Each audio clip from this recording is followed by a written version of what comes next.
I was born in Roanoke, Virginia on July 4th, 1925. My dad was a young design engineer with the Norfolk and Western Railway Company, and this company had their main offices in Roanoke. And I was born there locally, and we stayed there for about 3 years.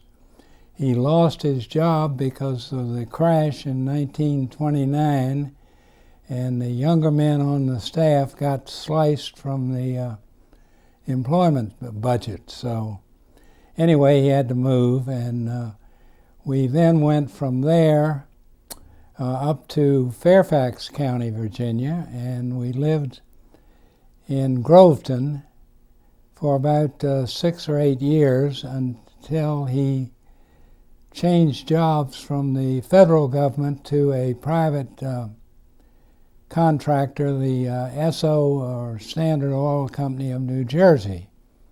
And at that point we moved up to Roselle Park, New Jersey in 1938-39. And while I lived there, I finished my junior high school years, my 7th and 8th grades. And also while I was there, I went to the New York World's Fair, which was held in 1939 and 1940 in Flushing, New York.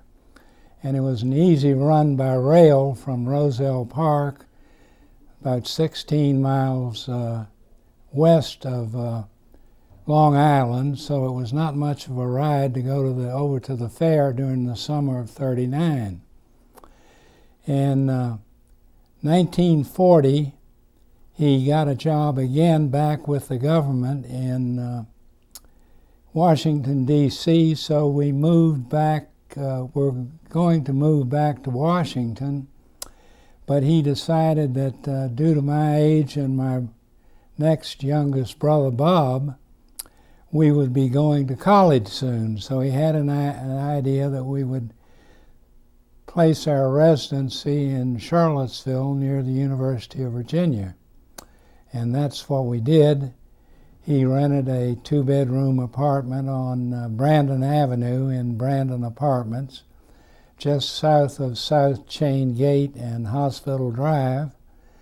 And there we were, right in the heart of the university and almost in the heart of Charlottesville. It was a great time. We could jump over from our street and roam the grounds of the university. Every building was open in those days. You could go in the rotunda anytime you wanted, all night long. And the rotunda had just had a facelift from the Works Progress Administration in 1940, so it was refurbished and new looking, but still carrying the facade of Stanford White. And we enjoyed running around and meeting young students.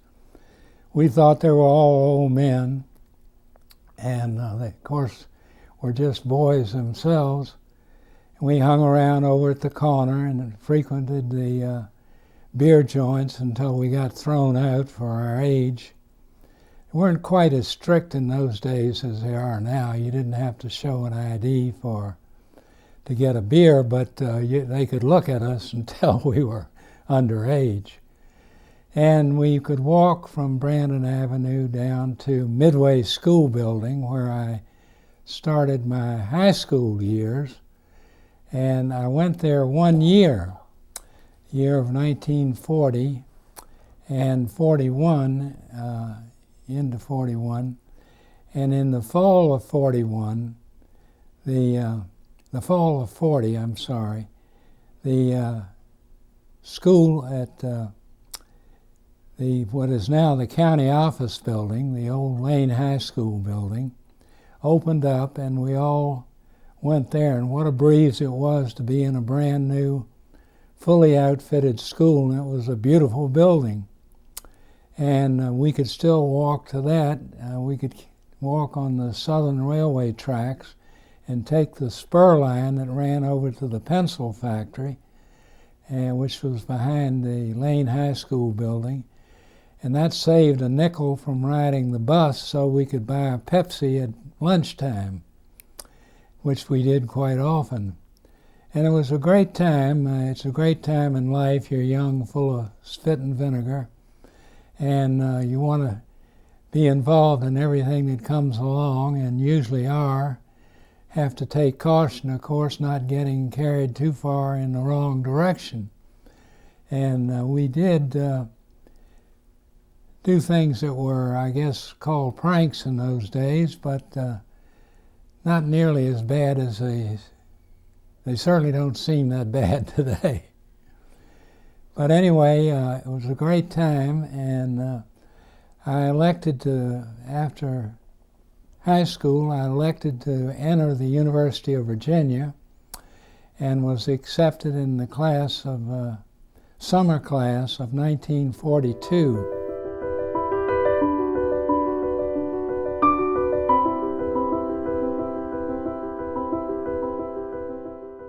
The Second World War had started in December of 41, on the 7th of December. And I finished up my last year of high school in the spring of 42 and entered the engineering school at the University of Virginia in August of 1942 and attended engineering school with a deferment from being drafted, but suddenly the war took on a very progressive nature and they needed more men, and Franklin Roosevelt canceled all the deferments. So I became 1A draft choice overnight, and just a few months later was selected to go down to Richmond, Virginia for physical and determination of what branch of service I would be selected for. And I was picked to go in the Navy and was immediately sent to Camp Perry, Virginia, which is now a CIA training center. But that's where I took my boot camp, and I spent 8 weeks in boot camp and then was sent to Radio Tech Training School at in Chicago, Illinois. And our training center was based in a high school in South Side over in Al Capone's territory at a school called Hugh Manley High School. And it was a nice facility, and we took training there. And upon finishing that training, I was sent to Great Lakes, which is just slightly north of Chicago on the lakeside between Chicago and Milwaukee, Wisconsin. And I took additional training there and was put in the motor machinist training center, which was training us to repair diesel engines that were used in the small boat that the Navy used to ply between the main warships and the shoreline at their different naval bases. Well, I got through training there, and they put us on a train and shipped us westward. We spent probably 2 days on a train. We went sort of the Santa Fe route, which was on the southern side of the U.S., and were sent up to Oakland, California at a base called Shoemaker, which was only a temporary base during the Second World War. Nobody even knows it exists today. And spent a couple of weeks there. Went over to San Jose a couple of times on leave, and Gene Krupa and his band were playing in the San Jose State Teachers College, which I guess is a division of University of California, San Jose now. But anyway, we enjoyed being there, and after about 2 weeks they said we were being shipped out, so we went into the main piers in San Francisco and boarded the SS Lurline, which was the flagship of the Matson tour fleet. And so we had an idea where we were going, since it was plied between Honolulu and San Francisco. So after 3.5 days, we landed in Honolulu at Pier 10, the main Matson Pier, and we were transported by semi-trailer truck over to the main base at Pearl Harbor, where I was stationed for the remainder of the war. And I was based in Pearl Harbor actually as I guess you'd call it the telephone branch, but we were picked because we apparently had passed a voice test somewhere in the U.S. mainland. Hawaii was a territory then, it was not a state yet. I was released not released yet, but due for return shipment back to the mainland in June, and I arrived back again by rail from Oakland, California to Norfolk, Virginia, where I was honorably discharged from the Navy, and I made my way back by rail from Norfolk on the old C&O system, railway system, to Charlottesville, and was happy to be home. Well, that's fall, in September of 1946, I re-entered the University of Virginia.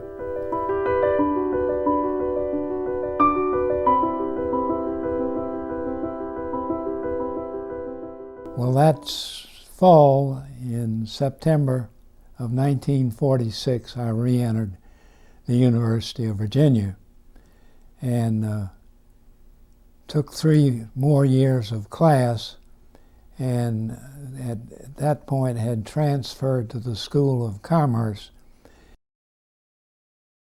And I garnered a lot of experience meeting men from all over the U.S., and I think that was a great benefit if you weren't injured or weren't killed, of course, in the Second World War, is to come back with that experience that the war gave you. And I was happy to have been through it for that reason. Of course, I was a little older than the average student, having spent a year and 4 months in the military, but I fit in very well. I was asked to join a fraternity, and I declined because I thought that I was beyond wanting to romp around in a fraternity. But anyway, the classes were great, and I had matured enough to take the college classes on more seriously, and I enjoyed it more. Of course, like every other student, the year that I took before I left, I had to wear a hat, a coat and tie, and when I got back in '46, I didn't have to wear the hat, but I had to wear the coat and tie. And I thought it was pretty neat. All men wore coats and ties and looked like Cavalier gentlemen. And today you don't see that. That summer I became 21 on July 4th, right after I got discharged. And I could walk in any corner beer joint known to man and feel that I was safe and happy and 21.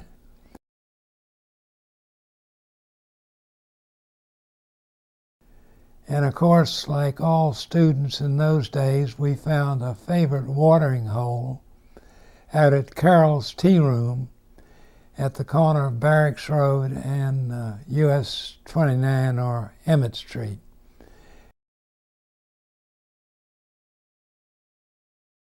It seemed like quite a trek to go from the University Avenue out to Barracks Road. It was out in the country in those days.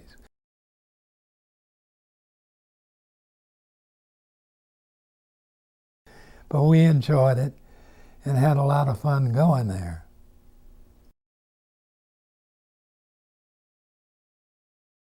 The town of Charlottesville in 1940, when I moved here, was about 17,000. The university was just slightly above 3,000, and it was a small town. The traffic was nil, easy to drive in, easy to cross the street, and easy to get around. And I received a BS in Commerce degree in 1949.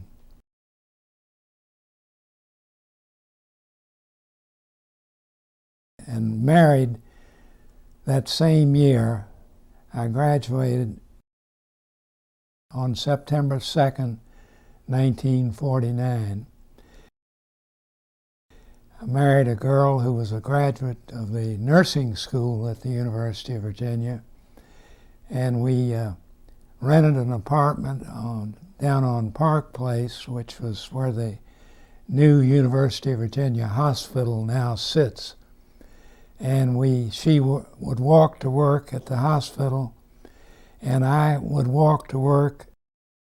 My first job was with Allied Arts, which was a photo art studio on West Main Street, very near the University Baptist Church.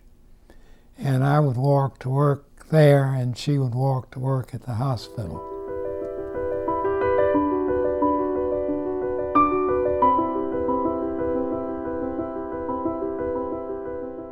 Well, I think it all started when my dad gave me the camera he used on his honeymoon with my mother when they went to Canada. And when I was drafted into the Navy in 1944, he gave me that camera to use. And the first photograph I took with that camera was our ship, the Lurline, passing underneath the Golden Gate Bridge. And I used it throughout my stay in Hawaii. And I really got interested in photography. And upon my return, I knew that this camera was not a very sophisticated one. I had learned to use it to its fullest extent, and it couldn't carry me any further. So I took the initiative and bought a pretty good camera that had all the features on it upon my return to Charlottesville. Well, when I re-entered the University of Virginia, I had gotten really interested in photography, and I thought, well, I shouldn't pass up a chance to work in a publication that could use photography as a source of its presentation to the students. So I thought about the newspaper, which was then the College Topics, later became the Cavalier Daily. But I said, no, I want something that has more lasting bookshelf appeal. So I went to see the then editor of Course and Curls, who was a student, of course, and was greeted with open arms. So I went on the staff in the 47, did a few photographs for him, and from that day on, until the early 80s, I did photography on request from Corks and Curls publication. And I enjoyed it, and in the later years that I worked for them, I was sort of a consultant to them as well as a photographer. And I think that was important for them as well as me. Gave me a lot of experience working with people, which I loved, and also in perpetuating my love of photography.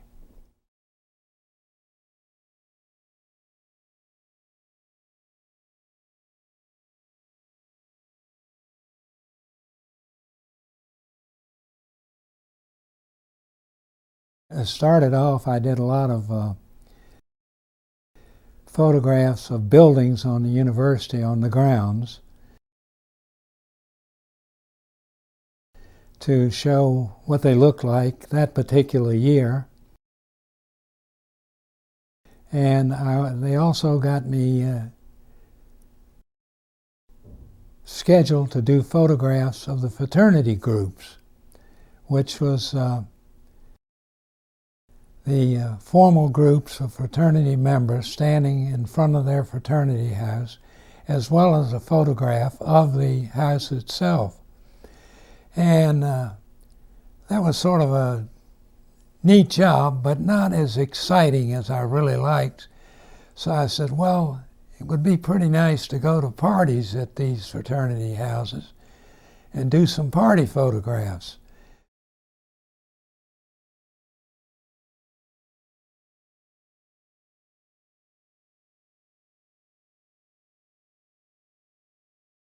So the first party photographs I did for Corks and Curls was actually for the 1948-49 book.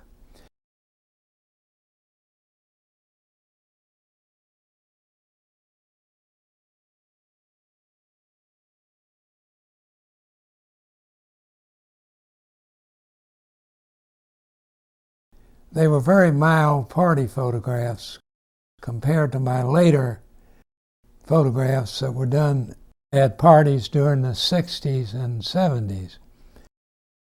But I had fun doing it, and I got to know a lot of people, and of course everybody got to know me. I was known better on the university grounds after I graduated than I was while I was in school.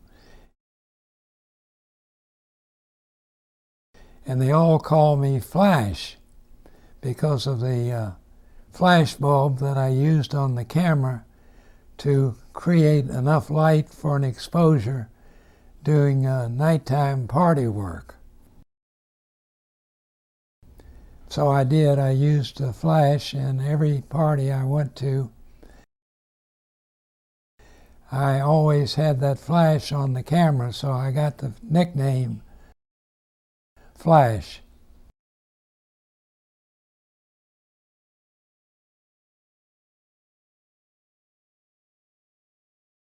Well, as I got into the party weekends, I found it was interesting to sort of shuttle between the houses. Start at one house, spend a half hour there, then go from that house to another house. And I found that by careful preparing, I could go to almost all 28 or 30 fraternities at that time.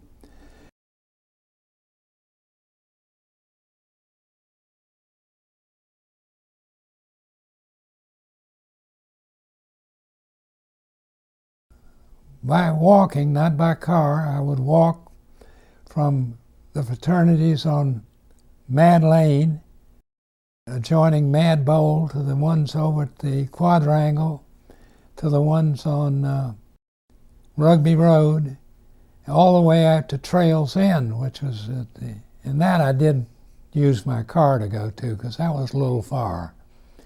The parties were great, and I would I'd say, how can I market these things? I thought to myself, so I figured out, well, if I had some sort of display that I could put up over on the corner on University Avenue, I could show the picture, all the photographs that I took at all the fraternity houses, and the students could take a look at these and order by number. I could number each one of them, and they could order from me by number. We put them in the window, so all you had to do was stand on the street and view them from the window. Well, it got to be such a big thing that one Monday, after I'd spent the weekend shooting party photographs, the boards went up on a Monday morning, and the students got wind of it, and that evening, probably around dinner time, the crowd had gathered so much that they were blocking University Avenue, so the police had to come and run all the students out of the middle of the street and over on the sidewalk, because they were all there trying to find out if they were in a photograph. And I sold the photographs for $1 a piece and made money on it at $1 a piece in those days. Can you imagine that? Back in the early days, in the 40s, you could buy a hamburger for 10 cents. You could buy a bacon, lettuce, tomato sandwich for 10 cents and a big milkshake for a dime. And you could go out to Carol's Tea Room on Tuesday nights and buy a full glass of beer for a nickel, called Nickel Beer Night. So things were cheap, and the parties were great, and I had fun doing it. And I did this for about the next 25 years. So it worked out great, and finally I was getting tired, and the trends at the university were changing. The administration was clamping down on party drinking and party weekends, and so it was sort of a phase at the university that probably will not ever occur again.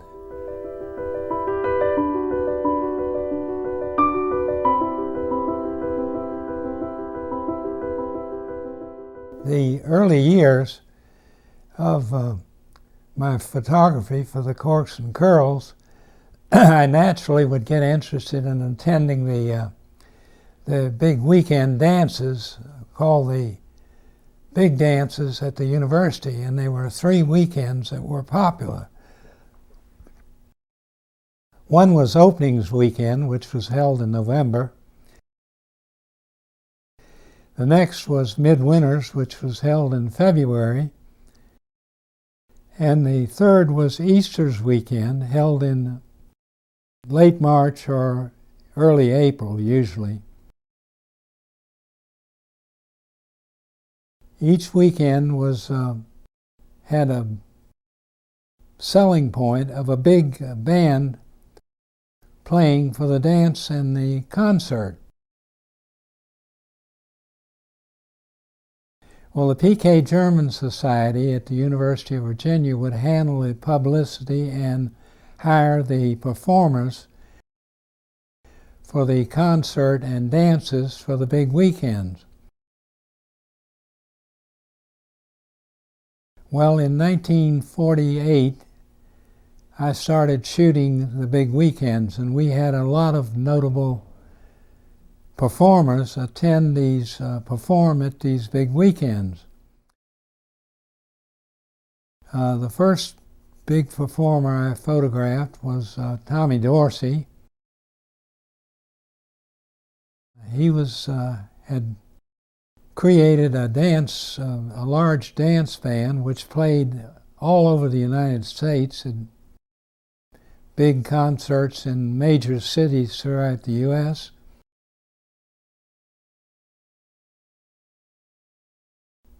Vaughn Monroe came along next, and he had a couple of #1 musical hits on the #1 charts, and actually performed in Memorial Gymnasium, where all these dances and concerts were held at that time.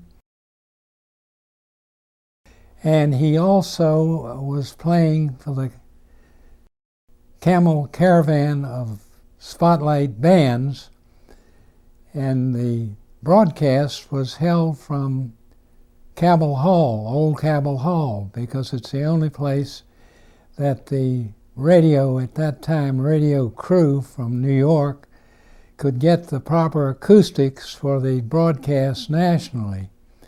So anyway, they set up all their equipment, and he played for an hour stint in Old Cabell Hall right in front of the School of Athens, which is still there on the wall today, and I took photographs of that performance. And we had other performers come in. Louis Armstrong played twice at the University of Virginia. His last time in '66, and that was done University Hall, which was relatively new at that time. But most of the performances that I photographed were held in Memorial Gym.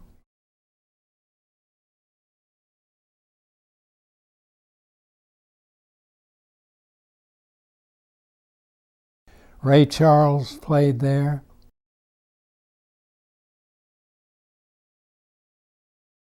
Peter, Paul, and Mary.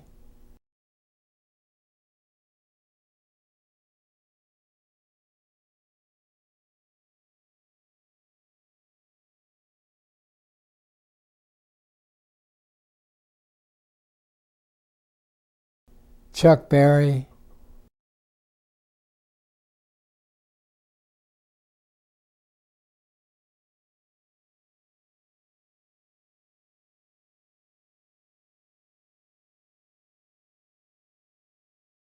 Patty Page sang there.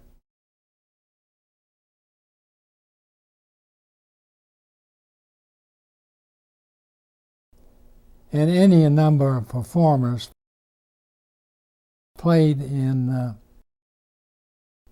Old Memorial Gym.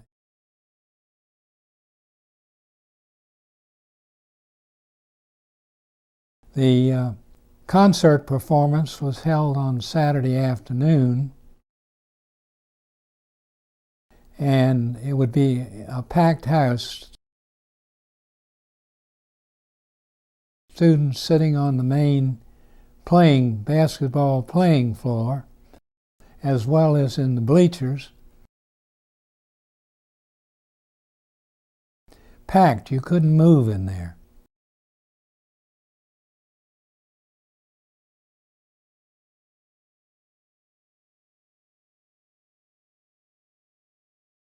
And the dance was held Saturday night, and always formal. The girls wore evening dresses, and the students themselves wore tuxedos or a coat and tie. So it was always a neat, gentlemanly and ladylike affair. There was an excitement for them as well as the performers. And the big bands and performers, vocalists, they loved it too because it was a packed house for them, and they enjoyed playing in a packed house.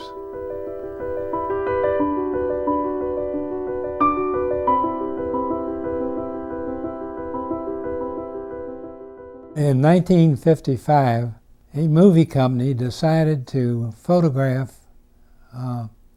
put out a movie based on Edna Ferber's novel, Giant. And its main character started appearing in the book in a little town in Maryland. Well, apparently the movie company couldn't find a little town that suited their liking in Maryland. So they picked the little railway station at Keswick, Virginia, as a focal point for the start of the movie. The major characters in it were Rock Hudson, Elizabeth Taylor, Jimmy Dean. Jimmy Dean didn't appear in the part that was filmed in Keswick, Virginia. He appeared later in the Texas part of the film. But in the Keswick part of the film, Rock Hudson arrived as a Texas ranch owner, arrived by railway, and got off the train at the Keswick station, and they had renamed the little railway station at Keswick Ardmore to fit the locale in Maryland. Anyway, the train came in. Rock Hudson descended from the steps of the coach on the train and was met by Paul Fix in a 1921 Cadillac Phaeton and transported from the railway station up to his horse breeding farm at Belmont Farms, which is between Keswick and Shadwell, Virginia.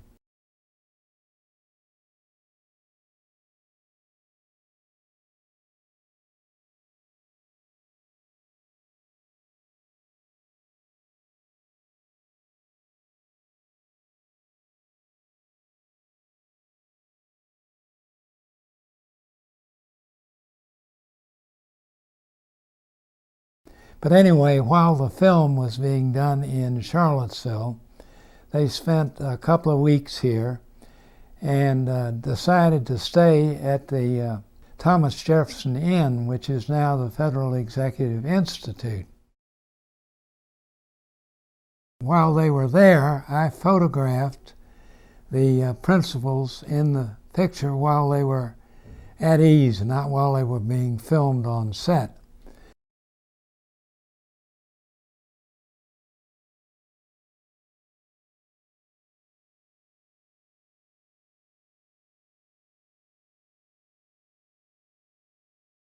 And I've got many wonderful pictures of that bunch of actors and actresses and crew members.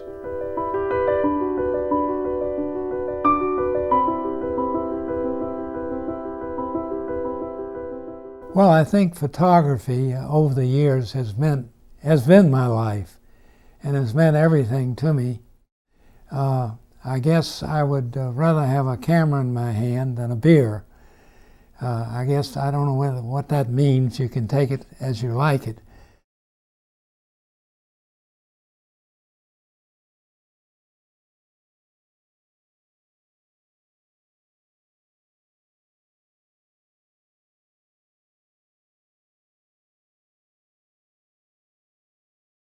First initial interest in photography was not just in recording places and events, but was in my own eye trying to perceive something as a work of art, as an item of beauty.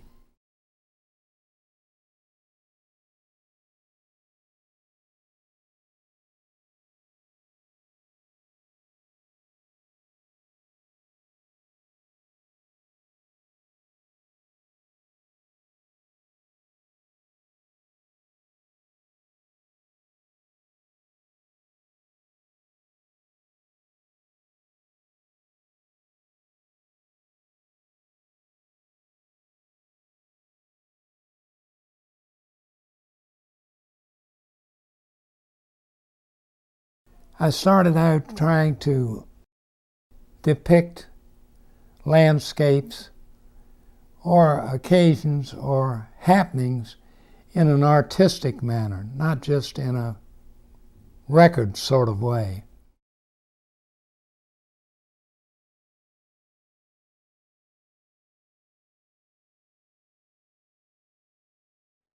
And I got interested in it, and that stuck with me all my life.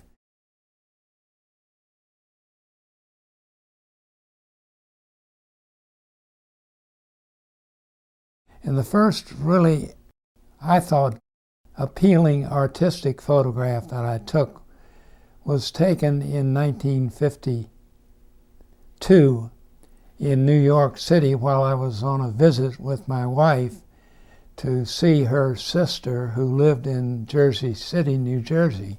Obviously, while we were there, decided to go over to Manhattan and take in the sights, going up into the tallest buildings, riding the subway, and doing all the mass hysteria that greeted people in New York, the Big Apple.